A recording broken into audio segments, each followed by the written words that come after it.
Vale. Bueno, buenos días a todos. Vamos a comenzar con la primera mesa de estas jornadas, titulada Sorpréndete, sorpréndenos, creciendo juntos, atención farmacéutica en red. Y es que la atención farmacéutica en las unidades de pacientes externos, desde su inicio... ¿Puedes pasar, por favor? Es que no tengo... Ah, vale, lo tienes. Desde su inicio en 1991 ha evolucionado de una forma tanto cuantitativa como cualitativa y ha pasado a convertirse pues una de las áreas más importantes dentro de la farmacia hospitalaria. Por otro lado, su complejidad desde el punto de vista asistencial y además su gran impacto económico pues supone que es una unidad que requiere mucho asignación de recursos de nuestras farmacias. Además, la pandemia lo cambió todo. Esto fue un momento crucial para estas unidades que cambiaron su forma de trabajar y su actividad.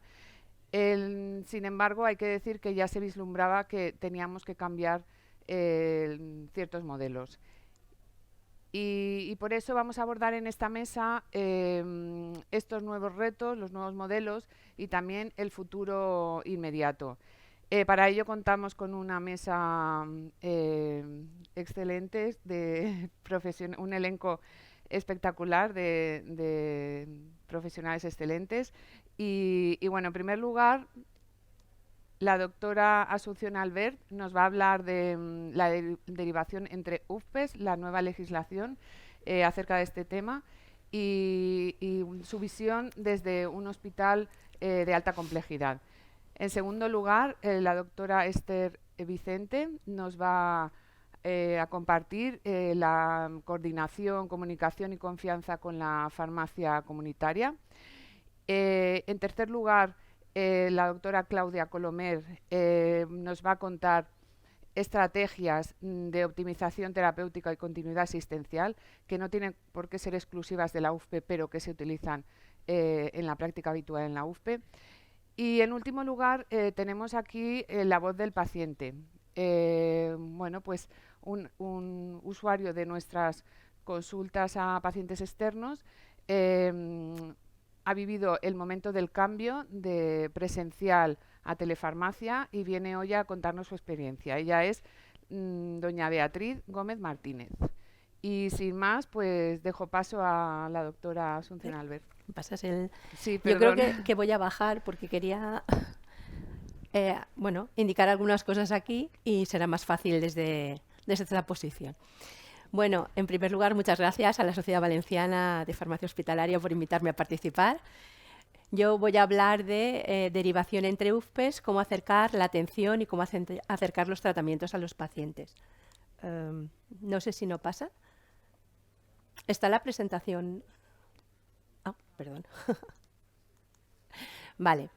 Bueno, yo actualmente soy la responsable de la unidad de atención a pacientes, la unidad de atención farmacéutica a pacientes externos de la FE, pero soy la que menos derivación hago. Pero bueno, os voy a explicar un poco, bueno, cuál es nuestra situación respecto a la derivación. Bien, como sabéis, la derivación viene todo regulada por la Instrucción 5/2023, donde se crean las redes asistenciales de UFPES, que constituyen, pues bueno, todas las UFPES de la Comunidad Valenciana constituyen esta red asistencial.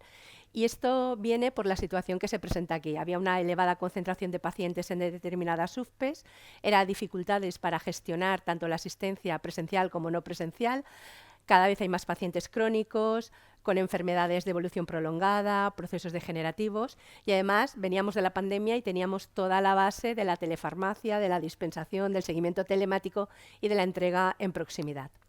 Con todo esto, pues se crea esta red formada por todas las UFPES que habilita una organización que sea flexible, integrada y que tenga el foco en el paciente. Desde luego, todo el enfoque de la derivación está orientado a satisfacer las necesidades del paciente, y esto es lo que es más importante, y luego por intentar reducir o minimizar los contactos hospitalarios, la atención primar la atención en proximidad, intentar reducir los tiempos de atención y de demoras, y desde luego el objetivo final es mejorar tanto la calidad asistencial como la satisfacción del paciente. Bien, bueno, esto es lo que quería marcar, aunque se ve regular. Espero que... Y el puntero láser tampoco funciona mucho. Pero bueno, los que trabajáis en UFPE conocéis bien este proceso de derivación. El paciente ingresa en cualquiera, bueno, todas las UFPE son nodos de esta red asistencial, y el paciente ingresa en la red asistencial cuando se genera una prescripción para dispensar tratamiento en UFPE y se realiza la primera validación del tratamiento y la primera dispensación. En este momento tenemos una prescripción que viene de un hospital origen de la prescripción, y si el paciente pertenece a la UFPE de ese hospital origen de la prescripción, pues bueno, una vez validada se va a dispensar en la UFPE del hospital origen de la prescripción, de manera que si cumple criterios, además se puede derivar a dispensación en proximidad. Cuando hemos validado la prescripción y hemos hecho la primera dispensación, pero el paciente pertenece a otra UFPE o a otro hospital de cápita, se le puede proponer al paciente si quiere recoger en su hospital de cápita una derivación en proximidad, ¿vale? El paciente, si acepta, bueno, si no acepta, tiene que venir a la UFPE origen de la prescripción de forma presencial. Si acepta, a través del sistema Bucasi se propone la derivación, y es el hospital la UFPE del hospital de cápita la que decide, valora esa derivación y va a aceptarla o no. Si la acepta, el paciente podrá recoger allí en proximidad, y si cumple criterios también en presencial, y si cumple criterios en proximidad. Y si no se acepta esta derivación, pues no se puede marcar, pero tiene que venir o tiene que ir a dispensación presencial a la UFPE donde está el prescriptor, ¿vale? Es un poco el circuito. ¿Qué estamos haciendo nosotros? Nosotros estamos haciendo una derivación reactiva, fundamentalmente, es decir, cuando hay una demanda por parte del paciente. El paciente solicita recoger tratamiento más cerca de su domicilio o en su hospital. Cuando pues hay pacientes que demandan proximidad. Claro, la proximidad está habilitada. Es que no funciona el puntero. No funciona el puntero. Ahí. Bueno, la proximidad lo veis aquí. Si el paciente quiere proximidad y no es de el departamento, no pertenece al hospital que ha generado la prescripción, pues solo puede ser a través de la UFPE de cápita. Por tanto, le proponemos la derivación a su UFPE de cápita. Y luego los pacientes que expresan disconformidad con los tiempos de atención y tal, bueno, cuando tenemos quejas en la atención, pues si el paciente, que es bastante probable que no sea de nuestro departamento, se le propone también la derivación. Normalmente no estamos haciendo una derivación de forma activa a todos los pacientes, sino en estos pacientes. Y luego, además, que cumplen algunos criterios respecto al medicamento, porque sabemos cuáles son los motivos codificados de no aceptación de una derivación. Intentamos derivar a aquellos pacientes que van a ser aceptados, ¿vale? Normalmente pacientes que tienen tratamientos crónicos o de duración prolongada. Aquí sí que es verdad que hemos hecho una excepción con los pacientes de atrofia medular espinal. Hubo un medicamento nuevo que se incorporó al arsenal terapéutico. Teníamos muchos pacientes de neurología derivados de otras unidades de cápita. Son pacientes que van en silla de ruedas, pacientes que tienen dificultad de movilidad, y esos pacientes sí que después de la primera dispensación y validación del tratamiento sí que se les proponía la derivación a su UFPE de cápita. Luego, pues medicamentos que sean habituales, que vayan a estar en las guías de la mayoría de hospitales, siempre que la prescripción no venga desde una unidad de referencia. Biosimilares, el primero, el acuerdo marco, que es un poco lo que recoge la instrucción, y fórmulas magistrales, ¿vale? El tema de las fórmulas magistrales también es un tema para mejorar. Y luego tenemos una excepción al programa de derivación, que son aquellos medicamentos que se gestionan de forma individualizada a través de la web del Ministerio, que, bueno, si el paciente lo solicita, es flexible, se coordina entre UFPEs, y si hay voluntariedad, pues el paciente con un tratamiento crónico que se gestione por esta vía también se puede derivar a la UFPE de cápita. Nosotros somos un hospital, fundamentalmente vamos a derivar, ¿va? Somos un hospital de alta complejidad, de tercer nivel. Tenemos 17 unidades y servicios de referencia de la Comunidad Valenciana acreditados por la Consellería de Sanidad. Tenemos 25 CESURES, centros, servicios y unidades de referencia del Sistema Nacional de Salud, acreditados por el Ministerio. Tenemos 4 servicios de la Red Europea de Referencia, muchos de ellos en metabolopatías, enfermedades raras, población pediátrica, que esto supone una carga de trabajo muy importante en todos los niveles y a la hora de dispensar en las UFPEs. Y además es un hospital que tiene un alto nivel de investigación. Tenemos pacientes que vienen de otros hospitales, de otros sitios de la Comunidad Valenciana para entrar en un ensayo clínico, y también tenemos pacientes que vienen incluso de otras comunidades, ¿vale? Eso también implica pues, que también gestionamos además muchos usos expandidos, y que cuando se acaba el ensayo clínico y el fármaco está ya en el mercado, pues muchas veces tenemos que incorporarlo rápidamente para la continuación de los tratamientos en los pacientes que vienen del ensayo clínico. Esto se traduce en el servicio de farmacia, pues mucha complejidad, tanto a nivel de los terapéutica, de los tratamientos, pero también a nivel de gestión logística. Tenemos muchas enfermedades raras, como he dicho ya, oncología pediátrica, cesures pediátricos muchísimos, mucha formulación magistral, mucha adaptación de fórmulas, medicamentos en situaciones especiales, tenemos muchos usos fuera de indicación por toda la pediatría, muchos usos expandidos, extranjeros, que nos llevan bastante tiempo todo este tipo de gestión. Pacientes con fibrosis quística, tenemos casi unos 200 pacientes, además tenemos todo lo que viene de la consellería, los sensores de glucosa, 80 pacientes con sensores de glucosa, hacemos 200 colirios a la semana, bueno, indicadores tenemos muchos. En el año 2023 hemos atendido a 15.000 pacientes distintos y hemos hecho unas 100.000 dispensaciones, y si vemos cómo se distribuyen los pacientes, pues el 44% son pacientes que son de nuestro departamento. Y ahí tenemos también pacientes de otras comunidades, porque cuando un paciente viene de otra comunidad a un ensayo clínico, a un trasplante pulmonar o a lo que sea, se le asigna un SIP y se le asigna al Hospital La Fe. Y ese SIP es indistinguible. No podemos saber cuántos pacientes de estos que están asignados al Departamento de Capital La Fe son de otra comunidad. Están ahí metidos también. Y el resto pues son de otros departamentos de Capita. De estos 56%, un 35% o así son de hospitales del área metropolitana de Valencia, y el resto son de otras zonas, ¿vale? ¿Cuántos pacientes hemos derivado? ¿Cuántos pacientes hemos intentado que pudieran recoger en su hospital de Capita y acercarles tanto la atención como el tratamiento? Pues unos 300 pacientes. No sabemos a cuántos pacientes se les ha ofrecido, que son todos aquellos que lo demandaban, que querían proximidad o que estaban descontentos con la atención. No tenemos el dato a cuántos pacientes se le ha ofrecido, pero 300 pacientes han aceptado esa derivación a su hospital de Capita. Y como vemos aquí, pues la mayoría son a otros departamentos que no son del área metropolitana de Valencia, aunque son nuestra mayor población de pacientes de otros departamentos que recibimos. Y eso explica por qué la distancia es muy importante. Entonces, los pacientes que vienen de más lejos normalmente sí que solicitan más la derivación a sus hospitales de Capita, ¿vale?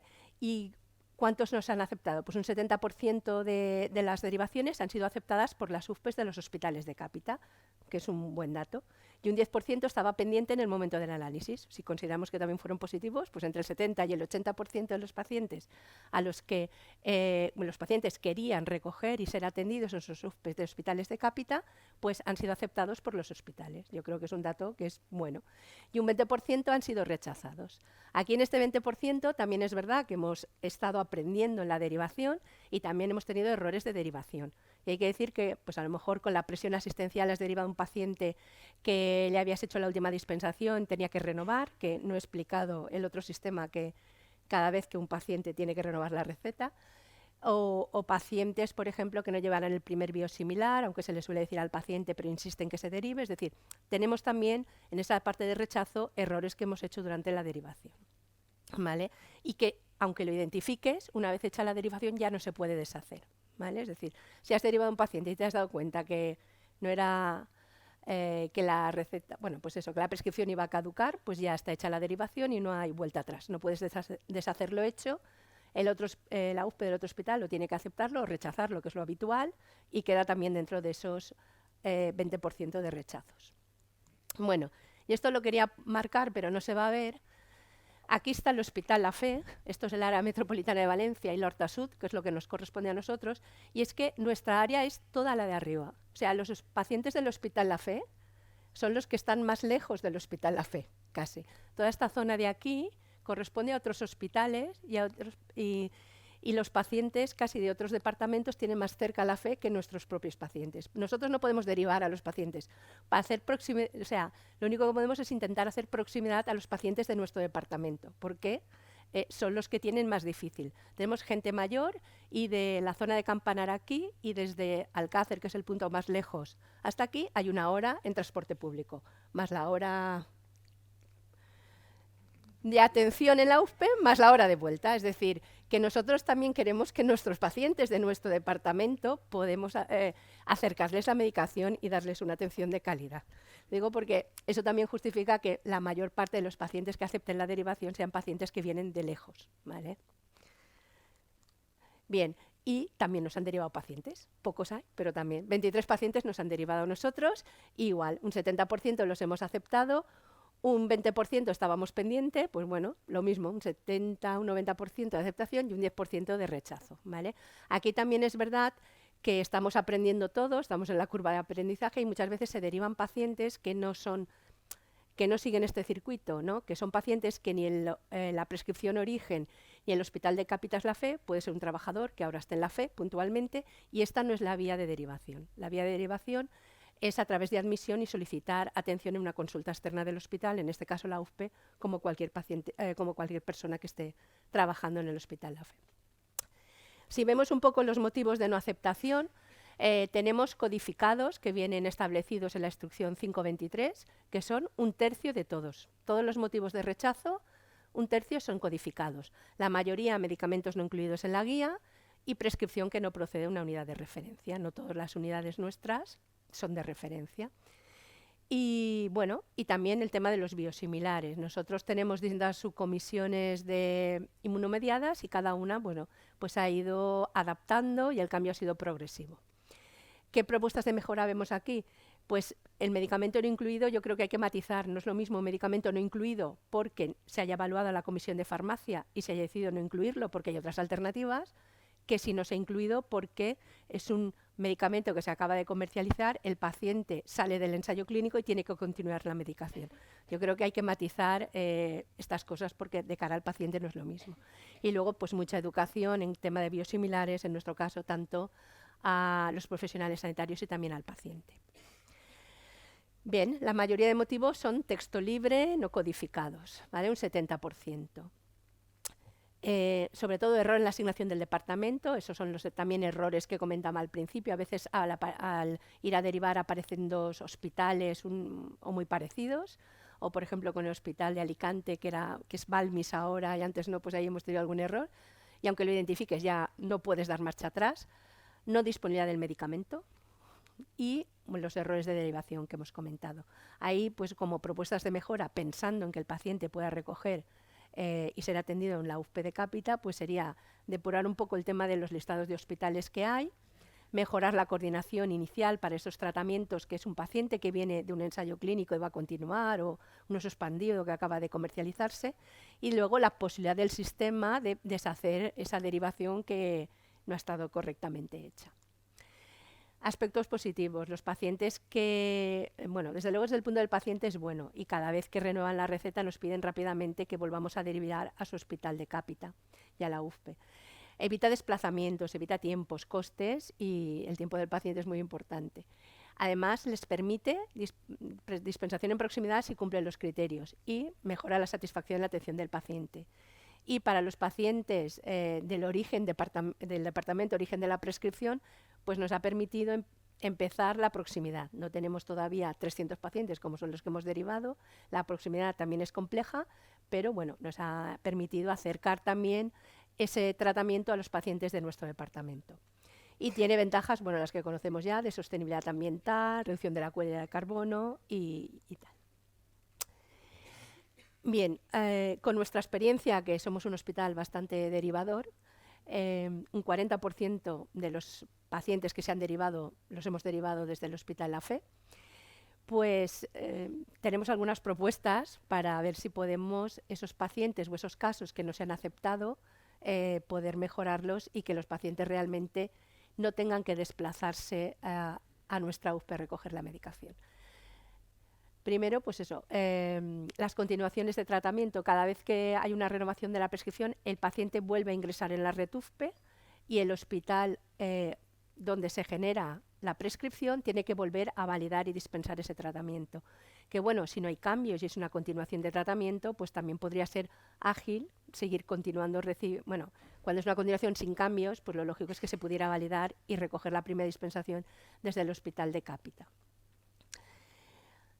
Valorar también o revisar el tema de que en la red asistencial estén excluidos los extranjeros y los y los otros que dependen de la voluntariedad de cada SUFPES. Mejorar el módulo de derivación. Nosotros tenemos muchos pacientes que derivamos y luego no sabemos nunca dónde está el paciente, si ha sido aceptado, si no. No es fácil buscar en ese módulo cuál es la situación de un paciente.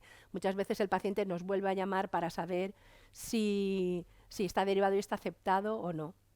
Es difícil encontrar esa información.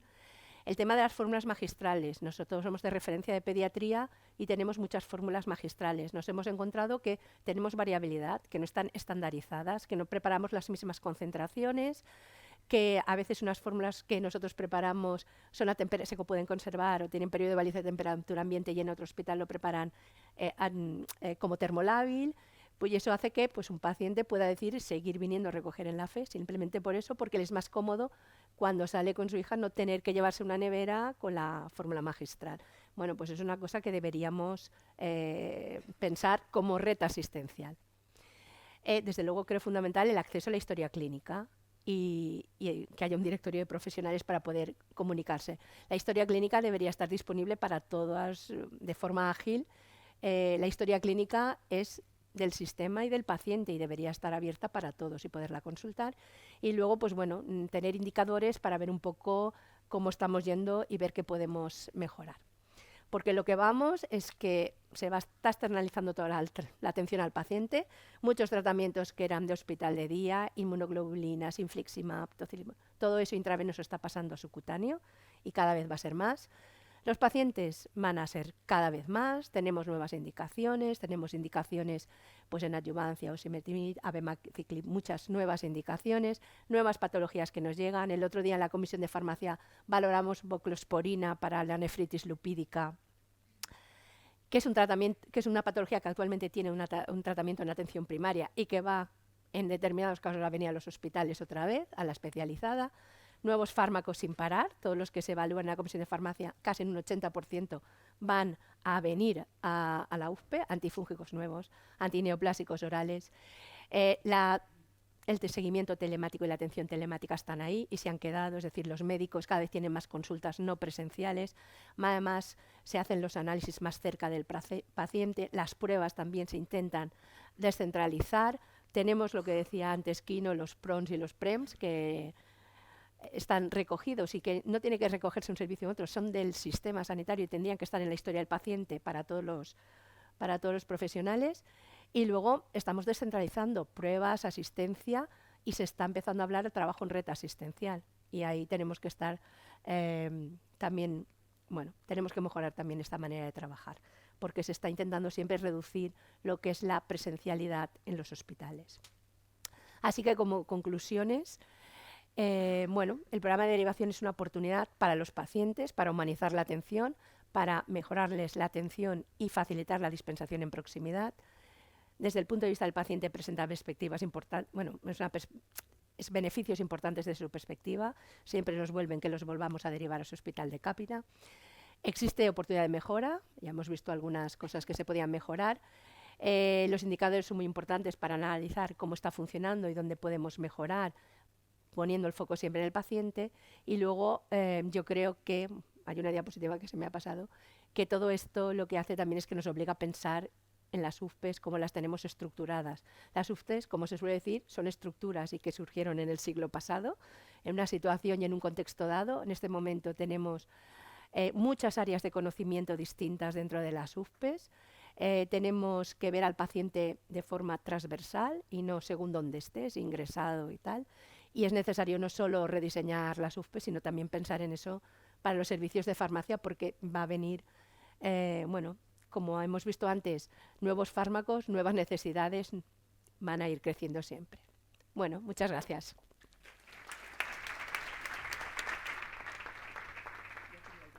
Muchas gracias. Si os parece bien, vamos a escuchar todas las ponencias y luego ya abrimos el debate, cuando quieras. Pues yo, siguiendo la línea de Suni, casi me voy a poner también por aquí, ¿no? Porque estoy más cómoda.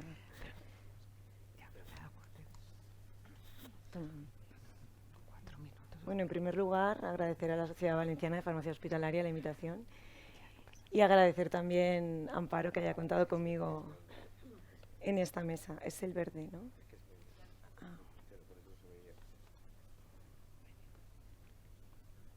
Bueno, cuando Amparo contactó conmigo le dije, me acabas de ofrecer un reto, Amparo, porque verdaderamente es un reto el transmitir cuál es el camino que vamos recorriendo juntos la farmacia hospitalaria y la farmacia comunitaria desde no hace muchos años. Y es un camino que tiene un objetivo en común, el mejorar la atención sanitaria a través de estrategias que aporten valor. Y este objetivo precisamente es el que nos ha llevado ya desde hace algunos años a ir cambiando nuestro modelo de atención fragmentado, donde no existe una continuación asistencial entre diferentes niveles y tampoco una relación entre la farmacia comunitaria y la farmacia hospitalaria, hacia el actual modelo centrado en el paciente, donde es fundamental dar respuesta a las necesidades de los pacientes para obtener los mejores resultados en salud. Y en este nuevo modelo centrado en el paciente, precisamente la atención colaborativa, coordinada y accesible es uno de los pilares fundamentales. Un pilar que adquiere relevancia en el contexto actual de envejecimiento poblacional, donde cada vez son más los pacientes o las personas con enfermedades crónicas complejas que van a ser atendidos por múltiples profesionales sanitarios. Y tenemos que asegurar una continuidad asistencial. Y precisamente esta es la línea de trabajo de las consejerías de salud, de las diferentes sociedades científicas, del ámbito farmacéutico, de la farmacia hospitalaria, del Colegio de Farmacéuticos. Todos trabajan en la misma dirección, en una dirección que es fundamental para obtener la calidad en la atención, la excelencia en la atención, como recoge así la norma de certificación de las unidades de pacientes externos. Y esto es así porque la colaboración entre farmacia hospitalaria y farmacia comunitaria tiene unos beneficios que así hemos constatado desde los dos ámbitos. Unos beneficios, como hemos dicho, en mejora de la atención al paciente crónico porque mejora la continuidad asistencial. Porque además va a proporcionar una coherencia en el mensaje que todos vamos a dar al paciente, una misma respuesta a unos mismos problemas. Porque va a permitir optimizar la farmacoterapia y mejorar la adherencia y ser más eficientes. No obstante, hay unas barreras. El compromiso de todos los agentes requiere de un cambio de mentalidad por parte de todos para ser capaces de ver el futuro de otra manera. Un desconocimiento entre colectivos sobre cuáles son nuestras funciones y a veces pues esto nos lleva a dudas y a desconfianzas.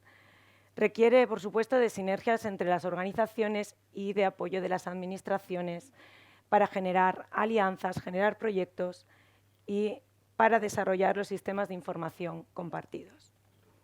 ¿Y cuál es la situación que tenemos actualmente entre la relación farmacia hospitalaria, farmacia comunitaria?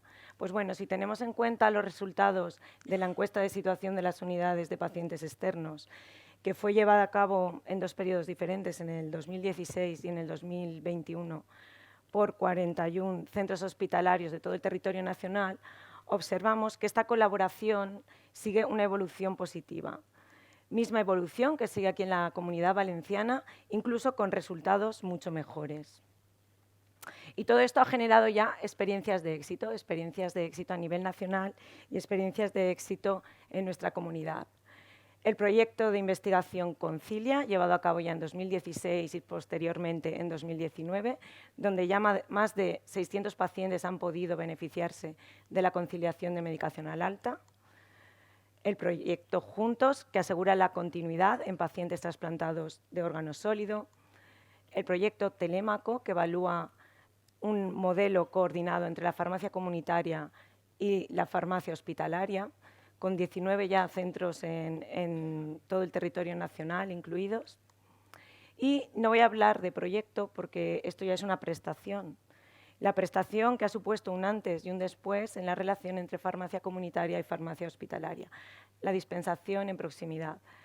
Una prestación que nace precisamente para dar respuesta a la necesidad de los pacientes en un momento puntual, ¿no? En el momento de pandemia, pero que ha demostrado que va a mejorar el impacto, va a mejorar la calidad de vida de los pacientes, que además va a tener un impacto económico positivo por la disminución de pérdida de días laborales, así como la disminución de los traslados a los centros hospitalarios, que además va a tener unos beneficios a nivel medioambiental.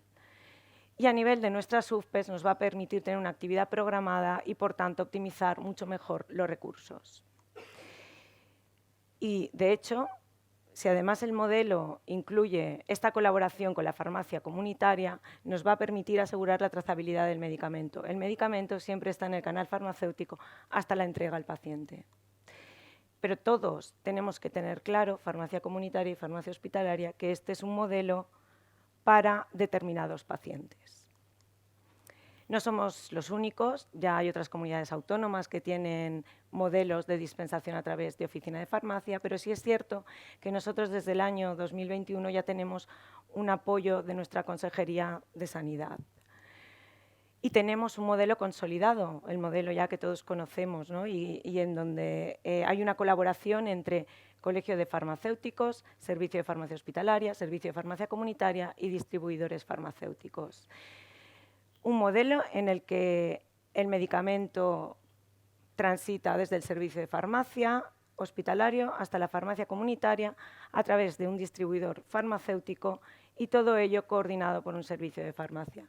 Y repito, lo más importante de este modelo es que el medicamento no sale del canal farmacéutico hasta que es entregado al paciente. Somos ya bastantes los servicios de farmacia que trabajamos con este modelo y os voy a presentar ahora los resultados de los 3 años de experiencia que tenemos en el servicio de farmacia de Castellón. Durante este periodo, 1.044 pacientes se han podido beneficiar del servicio, el 70% aproximadamente han sido seleccionados por el servicio de farmacia. Es un modelo dinámico en donde incluimos pacientes y también hay pacientes que se van excluyendo por determinados motivos, como derivación a su departamento per cápita, finalizaciones de tratamiento, algunas pérdidas de seguimiento. Durante este periodo de tiempo se han llevado a cabo 12.400 envíos que incluyen 14.017 presentaciones, a una distancia media entre ida y vuelta de unos 42 kilómetros. Un ahorro medio por paciente de unos 500 minutos y en términos de contaminación ambiental, pues bueno, hemos ahorrado 70 toneladas de CO2, que esto sería como 21 viajes transatlánticos. Incidencias, ha funcionado muy bien, no hemos tenido prácticamente incidencias. Hemos tenido algunos errores en la preparación, algunos errores en la distribución, pero con una N muy baja, no más de 4. Y algunas demoras en la entrega o en la recogida de los fármacos. Y esto es un aspecto que siempre recalcamos, y es que al inicio del modelo, nosotros procedíamos de un modelo de dispensación a domicilio. Hubo 42 pacientes que no quisieron transitar a este nuevo modelo de dispensación a través de oficina de farmacia por privacidad, 38 de ellos HIV. Lo que quiere decir que sí que es un modelo que parece que se adapta a todos los pacientes, pero queda un pool de pacientes que van a requerir de otros sistemas de dispensación. Y lo más importante, la satisfacción de nuestros pacientes. Estos son los resultados de una encuesta que llevamos a cabo a una muestra de 119 pacientes. Y bueno, tenemos también la satisfacción, ¿no?, de que todos ellos están contentos con este modelo, ¿no?, tanto con el servicio de farmacia como con la farmacia comunitaria, que además prefieren la entrega en oficina de farmacia respecto a la entrega en domicilio o a la entrega en centro de salud. Y que el 100% refieren que ha mejorado su comodidad al evitar los desplazamientos, que ha supuesto un ahorro tanto en tiempo como económico como en pérdida de días laborables. Y continuando ya hacia más colaboración con la farmacia comunitaria, durante este año se han llevado a cabo las primeras jornadas de dispensación de medicamentos en proximidad de la Comunidad Valenciana. Son unas jornadas que se han llevado a cabo en los 3 colegios de farmacéuticos, coordinadas por MICOF y por los 3 vocales de farmacia hospitalaria y destinadas tanto a farmacéuticos hospitalarios como a farmacéuticos comunitarios, con una participación de más de 200 alumnos y que han supuesto un paso más en la colaboración formativa. ¿Y cuáles son los próximos retos que se nos plantean? Pues los nuevos retos son todos aquellos que nos permitan mejorar la atención al paciente, la adherencia, la conciliación, la educación sanitaria, la gestión de problemas con la medicación. Y sabemos cómo lo tenemos que hacer. Lo tenemos que hacer a través de la formación compartida, el conocimiento mutuo, la generación de confianza, la colaboración y la comunicación, pero teniendo presente un aspecto muy importante. Tenemos que abrir la mente y aprender a transformar las barreras en oportunidades. Ahora mismo tenemos que ver cómo queremos trazar el camino y para ello tenemos que reflexionar sobre los pasos que hemos dado y sobre cómo queremos que sean los siguientes pasos. Y para ello yo he pedido a unos compañeros profesionales farmacéuticos con experiencia en colaboración y a los que agradezco el consejo unas reflexiones para que nos ayuden a abrir debate. Ramón Morillo. La adaptación y el dinamismo es necesario para moldear un servicio de farmacia que mejore las expectativas del paciente. Los tiempos cambian y hay que adaptarse y liderarlo para potenciar nuestra profesión. La clave no es acercar la medicación, sino acercar el conocimiento y la inmediatez de acción dentro de los equipos multidisciplinares. Rosa Arnau, presidenta del Colegio de Farmacéuticos de Castellón. El futuro de la farmacia será colaborativo o no lo será. Solo generando sinergias entre nosotros con espíritu de colaboración y confianza lograremos ser verdaderamente efectivos y conseguiremos trabajos de excelencia juntos, que redundarán en un mayor beneficio para el sistema sanitario y para los pacientes. Raúl Ferrando. Tras la experiencia, el reto está en la sinceridad. Ya está. Muy bien. Muy bien, muchas gracias, doctora Vicente. Y ahora la doctora Colomer. Bueno, yo también bajo. Muchísimas gracias, Amparo, por contar conmigo para esta presentación y agradecer también a la Sociedad Valenciana todo el trabajo que hacéis durante todo el año, que culmina en un día como hoy, tan bonito. Y nada, funciona, ¿no? Perdón. Vaya.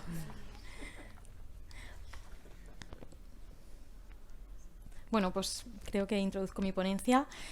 Os voy a hablar sobre la optimización terapéutica y la continuidad asistencial, conciliación y de prescripción. Vamos a ver conceptos que seguro la mayoría conocéis, vamos a refrescar un poco y aunque siempre están un poco, los vemos siempre en pacientes ingresados, vamos a intentar también abrir nuestras mentes pensando que también se pueden hacer desde otros servicios como puede ser la unidad de pacientes externos.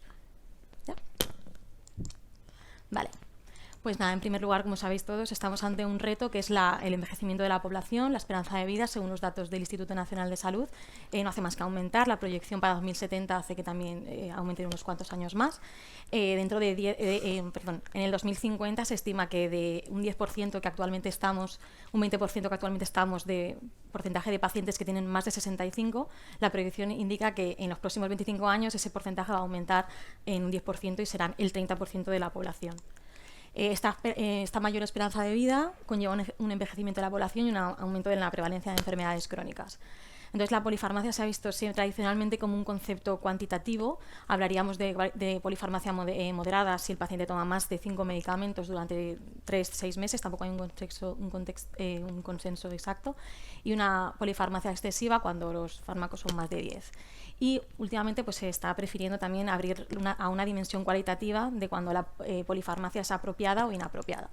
En este estudio analiza la evolución de la prevalencia de la polifarmacia en la población española durante una década y como veis aquí en los resultados, de 5 a 9 pacientes que lleven de 5 a 9 fármacos se ha triplicado el porcentaje en esta década y lo que es más preocupante, pacientes que llevan más de 10 tratamientos crónicos ha aumentado en un 10 veces más. Y si buscamos un poco más de datos, en este estudio a nivel europeo indica que más de 8 millones de ingresos están debidos a reacciones adversas a los medicamentos, que el 50% de estos ingresos por RAM pueden ser evitables y que el 70% de ellos se producen en pacientes mayores de 65 años tratados con más de 5 fármacos. Estamos hablando de polifarmacia con un mayor riesgo de prescripción potencialmente inapropiada, que es aquella que tiene un beneficio, un perfil beneficio-riesgo desfavorable para un paciente, bien porque existen alternativas más seguras, porque se está utilizando ese fármaco a una mayor dosis, mayor frecuencia o una duración mayor de la indicada, también porque existen elevados riesgos de interacciones, duplicidades o también porque haya una omisión de un tratamiento que sí que está indicado. Las consecuencias de la polimedicación, tenemos consecuencias clínicas, como hemos hablado, aumento de efectos adversos, interacciones, también tienen una repercusión indirectamente con la adherencia, ya que la disminuye. Tenemos consecuencias legales en el caso de que esa polifarmacia pues, al final produzca ese efecto, ese error potencial realmente se dé en el paciente. Tenemos consecuencias éticas, ya que ese fármaco ya no está siendo beneficioso y además también el paciente puede perder la confianza con la asistencia sanitaria. Y, como no, también consecuencias económicas, gastos directos como el gasto farmacéutico de los ingresos, costes indirectos como la pérdida de productividad o intangibles como la disminución de la calidad de vida en esos pacientes. Por tanto, las consecuencias de la polimedicación podemos definirlas como que van a afectar tanto a efectividad, seguridad como a la eficiencia del sistema. Estrategias para evitar polifarmacia, pues hablaríamos de prescripción. Es un proceso de revisión y evaluación del plan terapéutico a largo plazo que va a permitir suspender, sustituir o modificar dosis de fármacos que puede ser que en un principio estuviesen correctamente prescritos, pero que en el momento actual se han vuelto innecesarios o con una relación riesgo-beneficio desfavorable. Entre los beneficios de la prescripción tendríamos la reducción de esos efectos adversos, reducción de interacciones y un aumento en la adherencia, en calidad de vida y disminución del gasto. ¿Qué herramientas tenemos para la prescripción? Históricamente tenemos los métodos implícitos y los explícitos. Los métodos implícitos, como ventaja, es que consideran las características del paciente, lo que pasa es que requieren más tiempo y de personal con más experiencia. En cambio, los métodos explícitos se basan en la detección de prescripciones potencialmente inadecuadas, requieren de menos tiempo y además pues, son bastante reproducibles, pero como inconveniente tienen que no valorar el contexto individual del paciente. Dentro de los métodos implícitos, el más conocido creo que es el índice MAI, que es el índice de adecuación de la medicación, evalúa cada uno 10 ítems que vemos en la diapositiva siguiente según grados 0, 1, 2 de apropiado a menos inapropiado. Estos serían los ítems y también hay una adaptación española. Otro de los métodos implícitos es el algoritmo de revisión de la medicación de la Sociedad Española de Farmacia de Atención Primaria, que se centra en analizar para cada medicamento la necesidad, la efectividad, adecuación y seguridad a través de unos algoritmos respondiendo a preguntas. Y pasando ya a los métodos explícitos, uno de los más conocidos son los criterios BIS. La primera publicación fue en el año 1991 y la última actualización del año pasado. Vemos que el propósito de estos criterios es mejorar la selección de fármacos y reducir los efectos adversos. Aquí he cogido un ejemplo de la tabla que indica dentro de la publicación, que sería pues, no recomendar la digoxina en primera línea de tratamiento y por ejemplo, también en pacientes con insuficiencia renal, pues controlarlos con dosis menores de medio comprimido. Los criterios de Stop Start lo que hacen es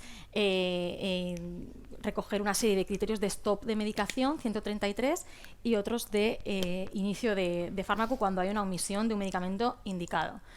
Un ejemplo, por ejemplo, sería la stop, o sea, de prescripción de teofilina en la monoterapia, como monoterapia en pacientes con EPOC, y un inicio sería pues, un agonista beta-2 o un anticolinérgico inhalado en un paciente con asma o con EPOC moderada.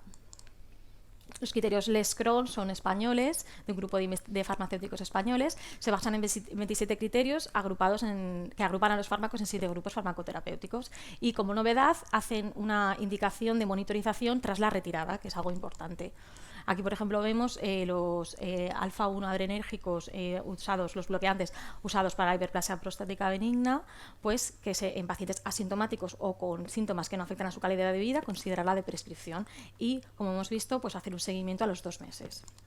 Por último, dentro de estos criterios explícitos estaríamos hablando de los PRISCUS, que lo que aparte, como novedad, ofrecen alternativas. ¿Vale? Aquí tenemos una ilustración de la SEF que publicó hace poquillo y que bueno, nos puede ayudar también un poco para aplicar estos criterios. Otras herramientas también válidas e interesantes, como el de prescribing.org, que es canadiense. En la página encontráis diferentes algoritmos, en este caso, aunque no se ve nada, pero es un algoritmo de prescripción de anticolinérgicos. Y luego también un grupo de investigación español del Hospital Virgen del Rocío, que se llama Chronic Pharma, tiene una calculadora para el cálculo de la carga anticolinérgica y también unos criterios Leskron interactivos que están bastante bien. Vale, y siempre ante una prescripción, pues luego tendríamos que hacer un seguimiento de esos pacientes.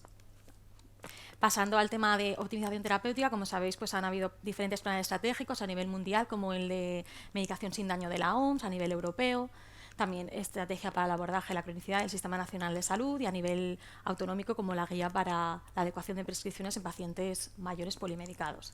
Y concretamente me gusta también bastante, que es de la NICE, y en este estudio, en este documento lo que dice básicamente es que la optimización terapéutica tiene como objetivo hacer que el paciente consiga de los medicamentos los mejores resultados.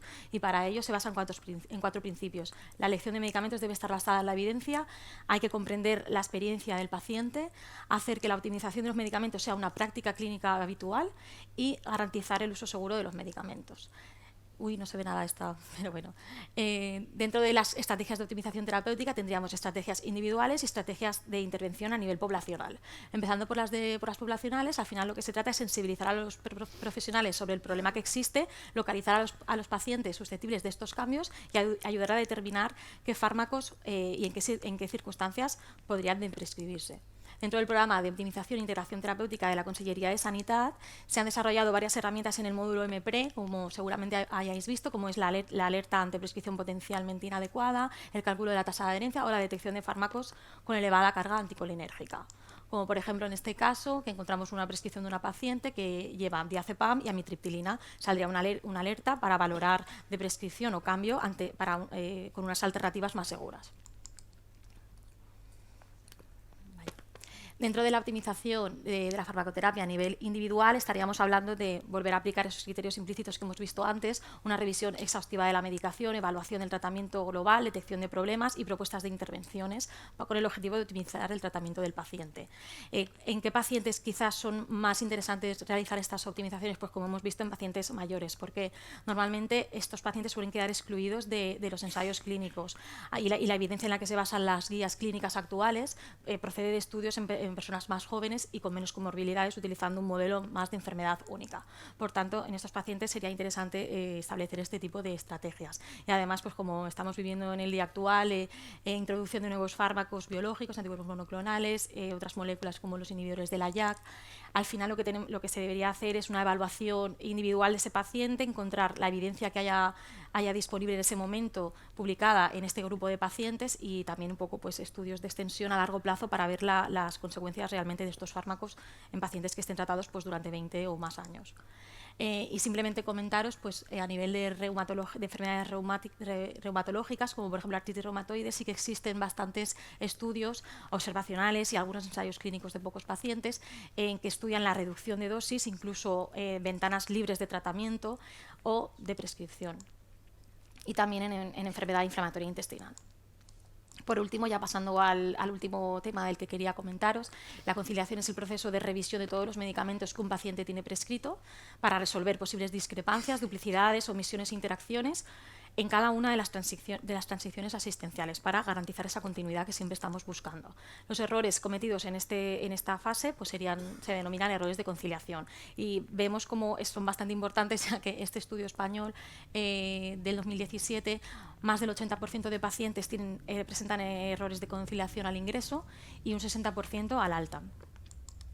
En esta ilustración también que he cogido del grupo Red Faster y Cronos, que son dos grupos que están bastante implicados en temas de conciliación y de cronicidad, vemos cómo explican los pasos de la conciliación. Tendríamos que realizar una lista previa de la medicación, compararla con la medicación activa, ver las discrepancias que pueden haber, aclarar con el prescriptor y documentar siempre los cambios. En este algoritmo también simplemente era para ver los diferentes tipos de discrepancias que pueden haber. Como hemos dicho, una diferencia entre la medicación habitual y la nueva que se ha prescrito en ese cambio asistencial es lo que llamamos discrepancia, que pueden estar justificadas y documentadas, por tanto no requieren aclaración, pero que en otros casos pues, pueden estar justificadas y no documentadas, requieren aclaración, y las no justificadas, que son las más peligrosas, que estaríamos hablando de errores de conciliación que pueden ser errores de medicación si realmente se llevan a cabo. Y lo más importante de todo el proceso de conciliación, una de las pasos importantes sería el registro de la actividad. ¿Cómo podemos empezar un programa de conciliación en nuestros hospitales? Pues tenemos, por ejemplo, la lista MAR, que son lista de medicamentos de alto riesgo en pacientes crónicos, y tendríamos, por ejemplo, hacer programas de conciliación con anticoagulantes orales o antiepilépticos, citostáticos orales. ¿Vale? Y este es un ejemplo de mis compañeros de Alicante, que está publicado el año pasado, donde realizaron un programa de conciliación en pacientes con antiparkinsonianos y vieron que en un 60% de las prescripciones de antiparkinsonianos pues existían errores de medicación, los más frecuentes en el horario de administración. Y este también de mis compañeros de Elche, que evalúan la calidad de los registros de prescripción electrónica del tratamiento crónico habitual del paciente, analizando la concordancia con la receta electrónica, y vieron que en más de un 60% de pacientes existen discrepancias en la prescripción electrónica y en el tratamiento que realmente está tomando el paciente. Por último, quería comentaros también este documento del grupo de trabajo de la SEF, el grupo Red Faster, Atención Farmacéutica en Urgencias, que vemos en esta infografía fármacos cuyo tiempo de conciliación recomendado es menor de 4 horas. También nos pueden hacer un poco una idea de por dónde podemos empezar a hacer este tipo de conciliación. Como vemos, pues metotrexato oral, calcioantagonistas, antiarrítmicos, terapia inhaladora. Y por último, presentaros también, no es mío, pero me ha parecido un buen recurso sobre todo pues de cara a los residentes. El grupo Red Faster tiene una aplicación móvil gratuita donde podéis encontrar una guía de conciliación agrupada por sistemas, y hay información de cada fármaco sobre recomendaciones de conciliación, qué puede pasar si hay un síndrome de retirada, cómo hacer el manejo, la monitorización y efectos, información en sí del fármaco. Por último, como conclusiones, quería deciros que el sistema sanitario está cambiando y los servicios de farmacia tienen que estar también avanzando paralelamente para ser un referente en la atención al paciente y garantizar su continuidad asistencial, que actividades como conciliación, revisión de tratamiento y de prescripción van a aumentar la seguridad y los resultados en salud de los pacientes, lo que va a repercutir directamente en su calidad de vida, y que la implementación práctica de estrategias de optimización terapéutica requiere la colaboración multidisciplinar entre los profesionales de salud. Entre los farmacéuticos de hospital pues somos una pieza clave. Y esta es la bibliografía utilizada y muchísimas gracias. Bueno, muchas gracias, doctora Colomer. Y bueno, ahora toca el turno de escuchar la voz del paciente. Yo para eso voy a pedir, por favor, a la farmacéutica referente de doña Beatriz salga a presentarla. Yo en su día fui la farmacéutica, pero la que le ha hecho mejorar de verdad ha sido Mari, así que Mari la va a presentar. Coge...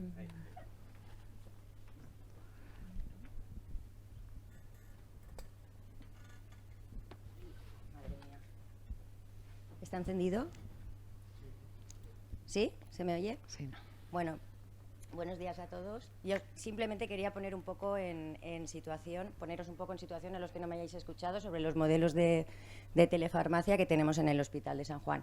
Como sabéis, es un hospital universitario que cuenta con 431 camas, atendemos a una población de 249.000 aproximadamente pacientes, y dentro del ámbito de la atención primaria constamos de 20 centros, 9 centros de salud y 11 consultorios auxiliares. Y aunque es verdad que el núcleo, la gran parte de la población de nuestro departamento se concentra en la ciudad de Alicante o en los pueblecitos colindantes, sí que tenemos una amplia dispersión geográfica. Es un departamento muy disperso, con poblaciones muy pequeñitas, alejadas en zona montañosa. Bueno, esta instrucción ya la habéis comentado, la han comentado mis compañeras, es la última instrucción sobre telefarmacia que publicó la Dirección General de Farmacia y Productos Sanitarios del 2021. En ella se desarrolla el plan asistencial de atención telemática a paciente externo y habilita fundamentalmente 2 modelos de telefarmacia, dispensación y entrega en proximidad. El modelo de las oficinas de farmacia, que ha comentado nuestra compañera Esther, y el modelo de los centros de salud, ¿vale? Nosotros, en San Juan, lo que hemos elegido es hemos optado por este modelo, que como sabéis es un modelo colaborativo en el que participan los servicios de farmacia hospitalaria, el servicio de transporte de mensajería contratado por el propio hospital y el personal de atención primaria.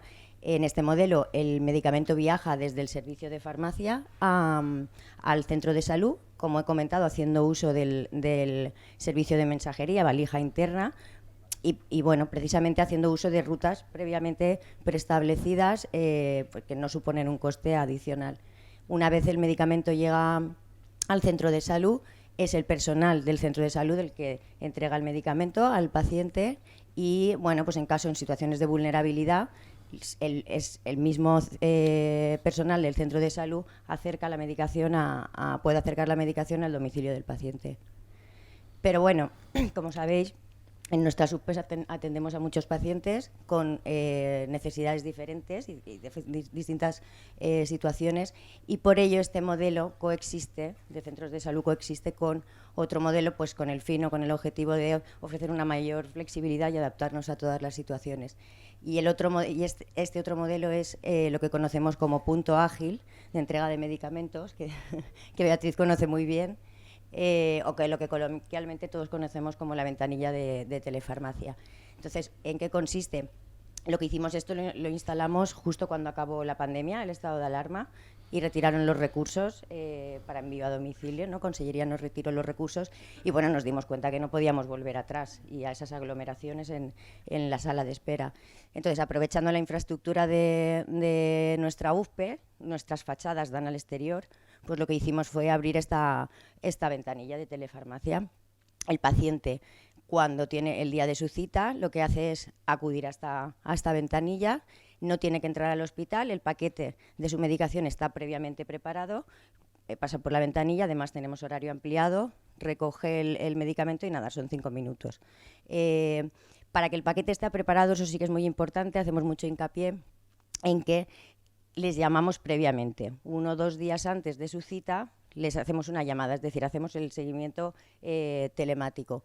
Les hacemos pues las preguntas habituales, si han tenido efectos secundarios, si han tenido algún problema, y si todo está bien, se prepara el paquete. Si no hay llamada, no hay paquete preparado, entonces los pacientes tienen que entrar. Es verdad que no es dispensación en proximidad, porque el paciente tiene que acudir al hospital, sí que es telefarmacia, pero pues disminuye mucho el tiempo de espera de recogida de la medicación, y eso sumado al horario ampliado, abrimos en realidad abrimos desde las 8:30 a las 7, pues hace que la satisfacción de los pacientes pues sea muy elevada. Y bueno, ¿cuál es el modelo, ¿no? con el que trabajamos en nuestra UFPE? Es un modelo híbrido, pues imagino como en la mayoría de las UFPEs, de consulta presencial y no presencial. En la consulta presencial se realiza siempre pues las 2-3 primeras visitas, es decir, no es un tiempo estipulado exacto, simplemente el tiempo que consideremos que nos cercioramos que el paciente ha entendido su tratamiento, cómo funcionamos en la UFPE y que pues ya puede pasar a la consulta telemática. Todos hacemos el mismo seguimiento estructurado, tanto farmacéuticos como enfermería, preguntamos lo mismo y además lo registramos en Abucasis igual, y cuando el paciente ya vemos que se comprende su tratamiento, puede pasar a la consulta no presencial. A partir de ahí solamente les exigimos que vengan a consulta presencial cuando tienen visita con el especialista. Ese día siempre coordinamos las citas para que venga de manera presencial. La consulta no presencial, como sabéis, normalmente va ligada a dispensación, la consulta telemática, pero puede no ir ligada a dispensación. Hacemos el mismo seguimiento estructurado y, fundamentalmente, la gran mayoría de nuestros pacientes, la consulta telemática es telefónica, ¿vale? Es por llamada es a través de teléfono. Pero es cierto que pues, un número bastante importante y cada vez más pues nos hemos dado cuenta que no pueden estar pendientes del teléfono o por horarios de trabajo pues no pueden cogerlo cuando nosotros llamamos. Entonces lo que hicimos fue desarrollar un formulario, que es este de aquí, que el paciente que acepta participar en este modelo recibe un mensaje, un SMS, con un enlace que le lleva a este cuestionario. Son 7 preguntas muy sencillas, ¿no? Pues si ha tenido efectos adversos, nueva medicación, si tiene alguna duda. Bueno, si en todas contesta que no, le da a enviar. Si todas contesta que no, nosotros los recibimos en un Excel, pues podemos preparar el paquete y el paciente o se envía al centro de salud o viene a la ventanilla de telefarmacia. Y bueno, esto es todo lo que os quería contar. Con esto doy paso a nuestra paciente, a Beatriz. Por aquí, sí. Hola, buenas. Yo no he preparado ninguna diapositiva. Voy a contaros un poco mi experiencia. Bueno, yo soy paciente del servicio de reumatología del Hospital de San Juan. Tengo artritis psoriásica y me llevan desde allí. Desde dermatología, creo que en dermatología no he estado nunca. Sí que empecé con la psoriasis y empecé con la psoriasis hará 26 años.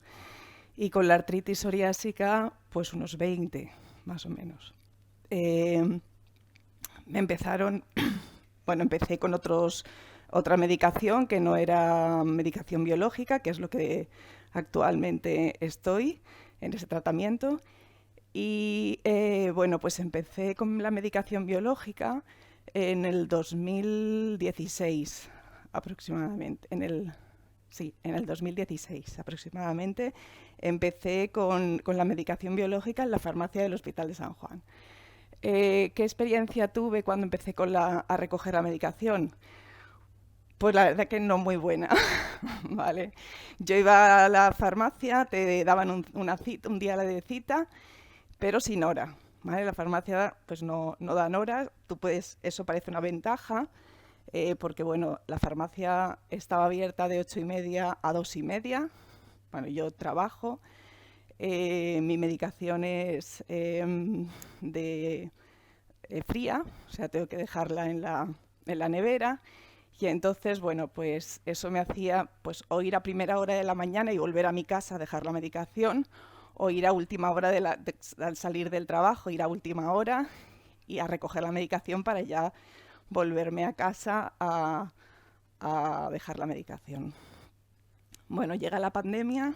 Bueno, a veces cuando yo iba al servicio a la farmacia del hospital, pues había veces que estaba 1 hora, o a veces estaba 2, o a veces estaba 10 minutos. Es que no sabías nunca cuánta gente te iba a tocar delante. ¿Vale? Entonces, bueno, pues sí, era un día que no sabías nunca cuándo iba a empezar a trabajar o cuánto tiempo me iba a demorar en la farmacia. Entonces llega la pandemia y bueno, la verdad que fenomenal, porque nos enviasteis la medicación a casa, me llegaba fenomenal la medicación y bueno, la pandemia supuso un cambio en muchos aspectos de nuestra vida. Yo soy informática y en la parte informática supuso mucho cambio, y os voy a comentar un poco también el tema de la visión de la aplicación informática que veo yo. Bueno,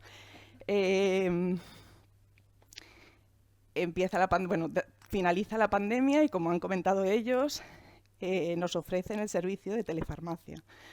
Las llamadas te llaman 2-3 días antes de la fecha en la que tienes la medicación, que tienes que ir a recoger la medicación, y te la preparan. Te hacen 2-3 preguntas, sigues con el mismo día en el que te estás administrando la medicación, todo funciona bien, pues nada, te preparan la medicación y fenomenal, porque bueno, al principio la telefarmacia solo era por las mañanas, pero el tiempo de recogida era muy cortito comparado porque la medicación ya estaba preparada. Luego ampliaron el horario de tarde, o yo me di cuenta del horario de tarde, y entonces para mí fue fenomenal, porque el horario de tarde para mí era hasta ahora, que acabo de escucharlo, que lo han ampliado de 4 a 6 de la tarde, y entonces pues yo salía de trabajar, pasaba por la farmacia y la verdad que la recogida pues siempre han sido últimamente 2 minutos de recogida. La verdad que esto muy bien. Sí que es verdad que yo estaba un poco infartada 2 días antes de recoger la medicación, o esa semana. ¿Por qué me pasaba esto? Porque el tema de la telefarmacia está muy bien, pero no sabes cuándo te van a llamar, ¿vale? Si no coges la llamada, no te lo preparan, te avisan de si no coges la llamada, no te lo preparan. Entonces, bueno, pues yo dejaba de hacer todo lo que... O sea, cuando veía un número largo, porque, bueno, como os he dicho, yo soy informática y estoy muy hiperconectada. Cuando veía un número largo en el reloj, decía, Dios mío, hay que coger la llamada, esté haciendo lo que esté haciendo. Paralizaba lo que estaba haciendo para cogerla. ¿Por qué? Porque es que si no, pues vuelvo a tener que ir a horario de 2:30 a 3:30 a hacer la cola, a no saber cuánto voy a tardar en recoger la medicación. Y bueno, pues como he visto, han puesto un formulario que parece ser que te puedes dar de alta, y en lugar de una llamada ya estoy metida. Vale, y comentándolo con ella, el tema del formulario y del tema de, pues, yo veo que hay que falta de comunicación con los pacientes. Yo, gracias a esta ponencia, pues me he enterado de la ampliación del horario de telefarmacia, y me he enterado de que existe la posibilidad de que me envíen un formulario y yo contestar a ese formulario y no estar esperando la llamada con un ataque de nervios. Bueno, esto por una parte, la falta de comunicación. Pero, bueno, eso se da en todas partes, ¿no? Es difícil que vosotros comuniquéis con toda la cantidad de pacientes que tenéis. Entonces es verdad que a lo mejor el horario ampliado de la telefarmacia, pues yo me iba a enterar cuando fuera a la siguiente vez a la telefarmacia, pues yo como me he ido enterando de los horarios, ¿vale? Pues viéndolo allí en la propia ventanilla. Entonces, ¿qué comentaros? Sí que es verdad que yo tengo, como os digo, como soy informática, pues el tema de la aplicación de salud a mí me resulta fenomenal. Ver, yo ya no, los papelitos de las citas, o cuando me llega una carta, o yo no me apunto nunca al teléfono, o sea, qué día tengo que ir al médico, porque yo entro a la aplicación de salud y lo veo todo, ¿vale? Veo en la aplicación de salud, veo la cita del médico, me envían un SMS fenomenal el día antes diciendo